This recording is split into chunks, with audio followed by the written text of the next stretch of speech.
process, since we're trying to see how much energy is needed to heat up the eggs from refrigerator temperature to room temperature, we're going to use the equation Q equals mc delta T. For the mass, one egg weighs 60 grams, so in kilograms that's 0.06, and I multiplied it by 2 because we're putting 2 eggs into the batter, so in total we get 0.12 kilograms. So we're going to write down our knowns. So we know that the heat transfer coefficient is 721 joules per kilogram degrees Celsius for air at 25 degrees Celsius, which is room temperature. And then the temperature of the refrigerated egg is 4.44 degrees Celsius, and then its final temperature is 25 degrees Celsius.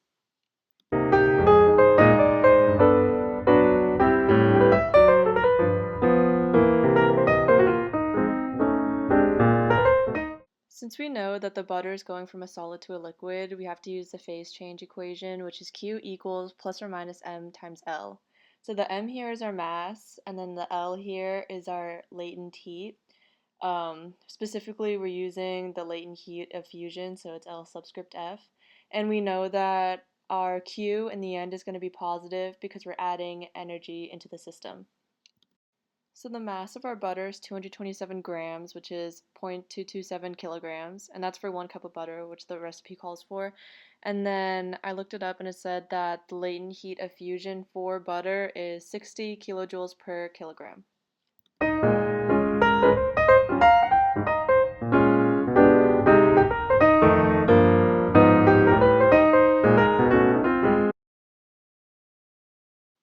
So for Q equals mc delta T, we know that our C is equal to 2 joules per gram degree Celsius. For a brownie batter and a blondie batter is pretty much the same, so I'm assuming that they're similar enough. And then the mass for our entire batter is 1,206 grams, which is 1.206 kilograms. And then our first temperature is 25 degrees Celsius. And then our final temperature, which is the internal temperature of the brownies once they're done baking, is 73.89 degrees Celsius.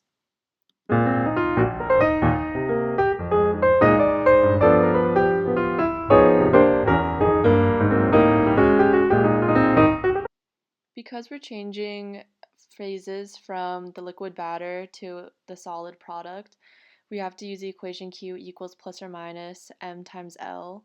So our m is about 1,206 grams, but I looked up and I couldn't find the latent heat of fusion for brownie batter or anything similar to that, so we cannot calculate this one.